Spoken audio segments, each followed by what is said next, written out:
سلام كبرى تقاتلتي كما يتغنيو زينا متيهتيو زينا متيهت لو معنتون كم لمود كلتا أقدستيهم زبالنا مارستي نباهم حيثنا لكم قريبنا لنا أبزنا لو معنت رئيسنا قريبنا يمزلنا هذا بدعبا بوليس ناي ستوكولم ناي أيرلندا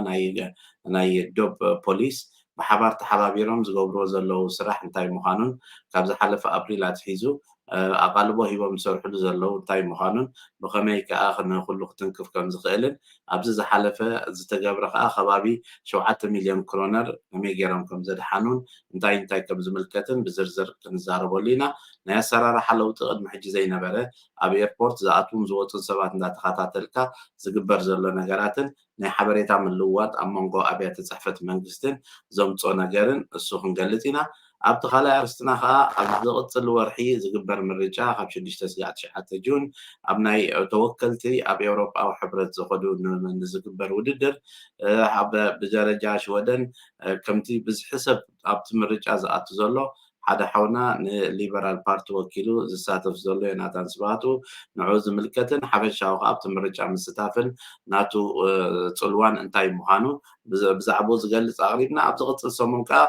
ተስፋ ንገብር ምስ ሓውያናታት ዝባቱ ንውሕ ዝበለ ዝርርብ ክንገብርን እቲ ምርጫን ውፅኢቱን እንታይ ካ ክግበር ዝከኣል ሰብ ከኣኒ ኣብ ምርጫ ክሳተፍ እንታይ ማለት ምዃኑ ነዚ ክንገልጽ ኢና ንክትከታተሉና እንዳዓደምና ናብቲ ቀዳማይ ኣርእስቲ ክንሰግር ኢና ማለት እዩ كم زفلت أبشودن أبز حلف وانات أب سوشيال ميديا بزح نجار زرب كنيو بفلاي دليت سرح كوينهم ويكاني أبيت سوكان دخوينهم كفور شكرين كاسا جنزب انتحق جوزون قاليهم كاب استفال عليه أكلت منجستين دا تقبلون كابز هاجر كجيشو زي جبهم زنبرة بسنكتنا يسرح خناتات كجيشو قبلو أبي إيربورت تحتيتهم بو مسرت كاني بوليس بعلم زبلوه أبزي خمز خبزنا خم كل شيء أبز خنا رأيكم هنا هم زطريوه سبات كجيشو زي جبهم سبات كابز عدو كجيشو قبلو خلوه تبوليس أبي إيربورت تحتيتهم نتوم زملكتهم أكلات يبصحوا موني بخوم جوابن كالكا نزوم ناي كريمينال نجرز سرح سبات جنزب كابز عدو هدمون فولي كتتصر بمقبار أبز خمس تريوه للون بوليس ستوكولم هم زبلو كاب أب أبريل جميرو زغبروا مالتي مس ناي جمركن ناي بوليس ستوكولمن بحبار كوينهم بزغبروا 7 مليون كرونر زبصح نجر كم زدحانو ازخاني نابنت ገንዘብ ሒዞም ማው ኸወጽ ዝተረኽቡ ግን ክሮኖ መፈግደን ዕዳ ዝነበሮም ሰባት ስጋ 1.7 ሚልዮን ክሮኖ ፈግደን ክወስድ ከሎ ገንዘብ ክሓጽቡ ወይ እውን ካብዚ ብዘይ ሕጋዊ መንገዲ ዝኣከብዎ ገንዘብ ሒዞም ንኽወጽ ዝፈተኑ 4.5 ሚልዮን ክሮነር ከም ዝሓዙን እንደገና ከኣኒ ብግብሪ ከይተኸፍሎ ክወጽ ከኣቱ ዝተሓስበ 540,000 ክሮነር ከም ዝሓዙን እዚ ከኣኒ ካብ 95 ካልኦት ጉዳያት ከኣኒ ንፎርሸክሪን ካሳ ገንዘብ ንኣብነት ሓገዝ እንዳወሰዱ ካብዚ ዓዲ ክገሹ ዘይግብኦምን ካልእን ናብኡ ከም ተሰደደ ግን ክንደይ ገንዘብ በዚ ከዓ ክዕደዩ ምዃኖም ብዝርዝር ገና ዘይተፈልጠ ምዃኑን እዚ ብላዕሊ ተገሊጹ ዘሎ ነዚ ዘየእተወ ምዃኑ ፖሊስ ከኣኒ ቅድሚ ሕጂ ከም ዝገባብ ኣሰራርሓ እኳ ተደይነበረ ሕጂ ግን ነቲ ዝወፅእ ሰብ እንታይ ዝሰርሕ ስራሕ ተደይብሉ ከዓ ንፎርሸክሪን ካሳሲ 95 ኬዝስ ከም ዝሰደዱን ገንዘብ መለሱ ክበሃሉ ምዃኖም ቶም ሰባት እዚ ከዓ እዚ ገንዘብ ዝበሃል ዘሎ ንዕኡ ዘእተወ ከም ዘይኮነ ይግለጽ ኣሎ እዚ እንታይ ማለት እዩ ብዝርዝር ንክንዛረበሉ ሓደ ሰብ ደላይ ስራሕ እንተኮይኑ እሞ እንድሕር ዳ ኦካሳ ኣለዎ ኮይኑ ንኦካሳ ናቱ ኣፍሊጡ ዕረፍቲ ክወስዶ ዝኽእል 20 መዓልቲ ኣለዎ ኦካሳ ተፈቂዶምሉ ዘይክፈሎ ገንዘብ ወሲዱ ነተን 20 መዓልቲ ዕረፍቲ ካብ ኦካሳ ኣፍቂዱ ተዛሪቡ ይኸይድ ዝኽእል ግን ኣብ ኣርቤት ፎርሜሊን ኮንካ ኣብ ዝኾነ ፕሮግራም ተሳተፍ ተለኻ ንኣብነት ሩስታ ኣኹማቻ ወይ ካልእ ፕሮግራማት ኣቲኻ ተለኻ ግን ጠቕላላ ክትገይሽ ኣይፍቀድን ድሕር ዳ ገይሽካ ተፈሊጡ ብመሰረቱ ኩሉ እቲ ገንዘብካ ደው ኢሉ ካብቲ ፕሮግራም ትወፅእ ወላ ኦካሳ ተነርካ እውን ኦካሳ ክልኩልካ ናይ ሂወትካ ምስቅልቅል ዝጅምረሉ መስርሒ ማለት እዩ ስለዚ እቲ ቀደም ዝነበረ ሰራርሓ ኣቕየር ስለ ዘሎ ኣዝዩ ይተርር ስለ ዘሎ ብኤርፖርት ስሎሚ ክንደይ ገንዘብ ኢኻ ሕጋዊ ሒዝካ ክትወፅእ ትኽእል ካብኡ ላዕሊ ስለ ዘይፍቀድ እንታይ ክትገብር ኣለካ ኩሉ ተጠንቂቕካ ክኽየድ ከም ዘለዎ መርኣያ እዩ ናባኹም ነምፆ ዘለና እቲ ቤላቤሎ ተሪፉ እቲ ልክዕ ክትፈልጡ ምእንቲ ሓደ ሰብ ኣብ ፕሮግራም እንድሕር ዳ ኣሎ ዘይፍቀዶ ይወፅእ እንተሎ መንግስቲ ክበፅሖ ምዃኑ ክሕበሮ ምዃኑ ብመሰረት ከዓ ሳዕቤን ከም ዘለዎ ነዚ ከዓ ፈሊጡ እቲ ቅድሚ ሕጂ ዝነበረ ሸልትነት ብዙሕ ሰባት ይገሹ ይመፁ ከይተፈልጡ ይተርፉ ገለ እዚ ግዜኡ ሓሊፉ ብከምዚ ዓይነት ጥብቅ ዝበለ ቁፅፅር ይካየድ ከም ዘሎ ኣብቲ ኤርፖርት ካብዚ ዝወፀ ናይ ፖሊስ ሓበሬታ ትርእይዎ ኣሎ ድሕር ዳ ቅድሚ ሕጂ ከም ድላይካ ተኣቱ ትወፅእ ገለ ነርካ ሎሚ ግን ደው ኣቢሎም መን ኢኻ ናበይ ትኸይድ ኣለኻ ስለምንታይ ተፃርዩ ተሓቢሩ ነቲ ዝምልከቶ ኣካል ምሳኻ ርክብ ኣለዎ ዝበሃል እገለ ካብ ሃገር ወፂሎ ክወፅእ ፍቀዱ ይፍቀዶ ነቲ ቤት ፅሕፈት መንግስቲ የርኢ ናይዚ ውፅኢት ሕጂ እንታይ 95 ፋይላት ናብኡ ተሰዲዱ ማለት 95 ደብዳቤታት ናብ ኩሉ ተሰዲዱ ካብቲ ፕሮግራም ኣውፂእናካ ኣለና ዝበሃል ክመፅእ እዩ ተመሊስካ ሽዑኡ ነተን ወፂኻለን ዝነበርካ ገንዘብ ዝተኸፈልካዮ እውን ምለስ ክበሃል እዩ ብዙሕ ነገራት ኩሉ ቀንዲ ዕላማ ነዞም ናይ ወንጀል ሰሪሖም ገንዘባት ካብዚ ዓዲ ከውፅኡ ዝፍትኑ ንዕኡ ንምክልኻልን ብኡ ቢልካ ከዓኒ ካልኦት ዘይሕጋውያን ነገራትን ንምቁፅፃር ተባሂሉ ዝተገብረ ሓደ ካብቶም ተቀይሮም ዘለው ለውጥታት እዚ ሓበሬታ መንጎ ሚልዮን ምልዋጥ ጥራሕ ዘይኮነ ንፖሊስ ዝኾነ ይኹን ሰበብ እንድሕር ደኣ ረኺቡ ወይ እውን ጠርጢሩ ናይ ዝኾነ ሰብ ቴሌፎን ክከታተሎም ክሰምዖም ከም ዝጀመረ ኣብ ሬድዮ ፒኤት ከም ዝተገልፀ ካብ ዝወሰዱ ሳምፕል ናይ ብዙሕ ሰባት ኣብ ወንጀል ዝኣተወ ነገር ከም ዝፀንሖም ፖሊስ ዝገለፅዎ ዜና ኣብ ዝሓለፈ እዋናት ተገሊፁ ምንባሩ ነዚ ኩሉ ብግምት እቲኻ እቲ ኣሰራርሓ ዝቕየር ዘሎ ገለገሊኡ ንኣብነት ሰባት ናይ ምንታይ ምዃኑ ከይፈለጡ ስዊሽ ክቕበሉ ከለዉ ዘሎ ሽግር እዚ ኩሉ ኣብቲ ናይ ፖሊስ ዌብሳይት መዓልታዊ ዝወፅእ ነገር ስለ ዘሎ ንዕኡ ምክትታል ክድልዩ ከምዚ ዓይነት ሓበሬታ ወፂኡ ከዓ ክወፅእ ከሎ ፈሊጥካ ትኻልእ ሓቢርካ ካብ ከምኡ ዓይነት ሽግራት ብፍላይ እዚ መብዛሕትኡ ናትና ሽግር ናትና ተኸታታላይ ዝኣትዎ ሽግር ሕማቅ ንክገብር ወይ ኮነ ኢሉ ሕማቅ ነገር ስለ ዝኣተወ ይኮነ እንታይ ዳ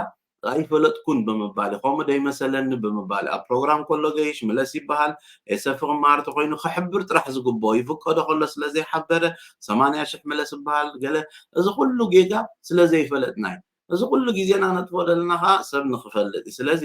እቲ ሓበሬታ ናብ ኩሉ ክበፅሕ እንተኽኢሉ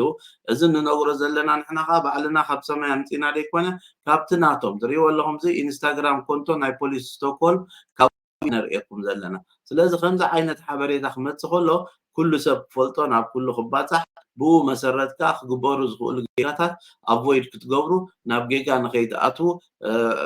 ክጠቕመኩም እዩ ብምባል ናባኹም እዚ ሓበሬታ እዚ ነብሎ ኣለና እዚ እቲ ቀዳማይ ክፋል ናይ ሓበሬታና ኮይኑ እቲ ኣብ ካልኣይ ክፋል ንዛረበሉ ከዓ ከምዚ ዝበልክዎ ናይ ሓደ ሓውና ኤርትራዊ ኣብቲ ምርጫ ኣትይሉ ዘሎ ዮናታን ስባህቱ እዚ ከዓ ነቲ ኣብ ኤውሮጳ ዝካየድ ብኤውሮጳ ደረጃ ዝካየድ ምርጫ ንዕኡ ዝምልከት ሓደ ነቲ ኣብቲ ሃገር መፂናዮ ዘለና ዘሎ ዲሞክራሲ ብግቡእ ክንነብሮን ከምቲ ሃገር ዝፅበየና ክንከውንን ነቲ ብቲ ሃገር ዘሎ ዕድላት ብማዕረ ናይቲ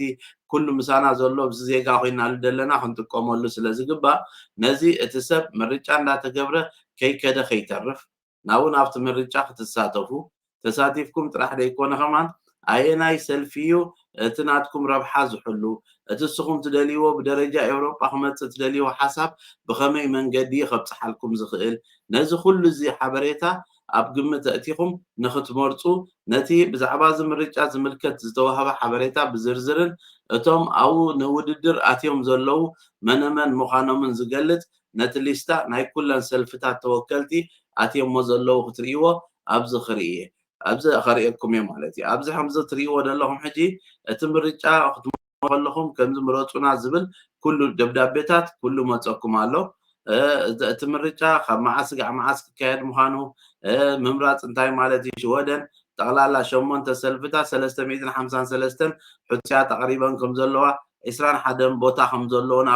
ናብተን 21 ካብዞም 353 ንምዃን ድምፂ ንምርካብ ከም ዝኾነ እቲ ውድድር እቲ ሓበሬታ ኩሉ ብዚ ይገልፅዎ ኣለዉ ካብተን ሰልፍታት ሕጂ ኣስማት ናይቶም ዝወዳደሩ ዘለው ናይ ሶሻል ዲሞክራት እዞም ኣብ ላዕሊ ትርእይዎም ዘለኹም እዚኣቶም ኣብኡ ኣለው ከምኡ እንዳበልኩ ናብ ኩሉ ምስ ከድኩም ኣብዚ ኣብ መበል 52 ቁፅሪ ዘለዋ ተዋዳ ካንዲዴት ሕፁይ ናይቲ ውድድር ኣብ ዝቕፅል እዋናት ኢንተርቪው ከነግብሮ ኣባና ኣምፂና እንታይ ማለት ዝምርጫ እንታይ ይኸስፍ ክምርፅ ዘለዎ ከድምፅ ዘለዎ ንምንታይ ረብሓ ኣየናይ ሰልፊ ንአየናይ ዕላማታት የቐድም እዚታት ክንዘራረብ ምስ ሓውየናታን ስባህቱ ከምዚ ትሪእዎ ዘለኹም ምስኡ ቃለ መሕትት ክህልወና እዩ ኣብቲ ንገብሮ ቃለ መሕትት እውን ብዝርዝር እንታይ ማለት እዩ ዝምርጫ እቲ ዝዓበየ ንሪኦ ዘለና ንሕና እንታይ እዩ ኣብዚ ምርጫ ሰብ ክሳተፉ ንዕድመሉ ምክንያት ቀንዲ ኩሉ ሻዕ ኣብቲ ነብሮ ሃገር ዘሎ ዲሞክራሲያዊ መስርሕ ኣካሉ ኮንካ ነቲ ዝኸይድ ዘሎ ፈሊጥካ እንታይ ክትገብር ከም ዘለካ እሞ ከዓ ንዓኻ ዝምልከት እውን ንሂወትን መፃእኻን ዝኾነ ስለ ዝኾነ ኣብዚ ዝበሃል ዘሎ ዕለት 6 ስጋዕ 9 ድዩን ኣብ ዝግበር ምርጫ ሰብ ክሳተፍ ነዚ ምርጫ እዚ ተሳቲፉ ኣብዚ ብዝርዝር ይህቡና ኣሎ እስዮ ቪድዮ ክትርኢ ትኽእል ኢኻ ንምንታይ ከተድምፅ ከም ዘለካ እቲ ናይ ምርጫ መሰልካ ብኸመይ ይሰርሕ እቲ ምርጫ ውፅኢት ብኸመይ ክግለፅ እዩ ንቐሊል ንስዌንስካ ዝደልዩ ሰባት እዚ ኣዝዩ ኣገዳሲ እዚ ከዓ ካምፓይን ማተርያል ተደሊኻ ንዕኡ ዝምልከት ካብ ዘሎ ስለዚ እቲ ቋንቋ ሽወደን እውን ክትመሃርሲ ብቐሊል ዝበለ ሽወደን እውን ኣብዚ ቀሪቦም ኣለዉ ማለት እዩ ስለዚ ነቲ ዝኸይድ ዘሎ ምርጫ ነቲ ክትመርፅ ዕድል ተዋሂቡካ ከይመረፅካ ምትራፍ ግቡእ ስለ ዘይኮነ እቲ ክግበር ዘለዎ ኣብ ከምዚ ዓይነት ምርጫታት ክካየዱ ከለዉ ነቲ ተዋሂቡካ ደሎ መሰል ኣብ ረብሓኻ ክተውዕሎን ኣብ ኤውሮጳ ከይዶም ነቲ ናትካ ድሌታት እንታይ ፈሊጥካ ንዕኡ ክዓውቱልካ ዝኽእሉ ንዕኡ ንቅድሚት ክወስዱልካ ዝኽእሉ መን እዮም ርኢኻ ነቲ ናትና ኢንተረስት እዚኦም ከቐድሙልና ይኽእሉ እዮም ዝበልካዮም ንዕኦም ክትመርፅን ብኡ መሰረት ከዓኒ ነቲ ዲሞክራሲ ናይቲ ትነብሮ ሃገር ኣካሉ ኮንካ ክትከይድን ብግቡእ ከም ዝሰርሕ ክትገብር ኣብ ናይ ኤውሮጳ ጥራሕ ዘይኮነ ኣብ ዝመፁ ዘለዉ ሃገራዊ ምርጫታት እውን ድምፅኻ ወሳኒ ምዃኑ ድምፂ ሓደ ውልቀ ሰብን ድምፅታት ተኣኪቦም ኩሎም ነቲ ዲሞክራሲ ናይቲ ንነብሮ ዘለና ሃገር ንክሰርሕ ዝገብሩ ስለ ዝኾነ ኣብ ምርጫ ዘይምስታፍ ጥራሕ ባዕሉ ነቲ ዲሞክራሲያዊ መስርሕ ከምቲ ክኾነ ዝግባእ ንኸይከውን ዕንቅፋት ምዃኑ ክርዳኣና ኣለዎ እንዳበልና ንሎሚ ናባኹም ዘበልናዮም ኣርእስቲ እዚኦም እዮም ነይሮም ኣብ ዝቕፅል ሰሙን ከም ዝበልናያ ምስ ሓውየናታን ስባህቱ ቃለ መሕትት ክህልወና ተስፋ ንገብር ከምኡ እውን ካልእ ኣርእስትታት ተዛማዲ ሒዝና ናባኹም ከነብር ኢና ስጋዕ ሽዑ ሰላም ቅንያት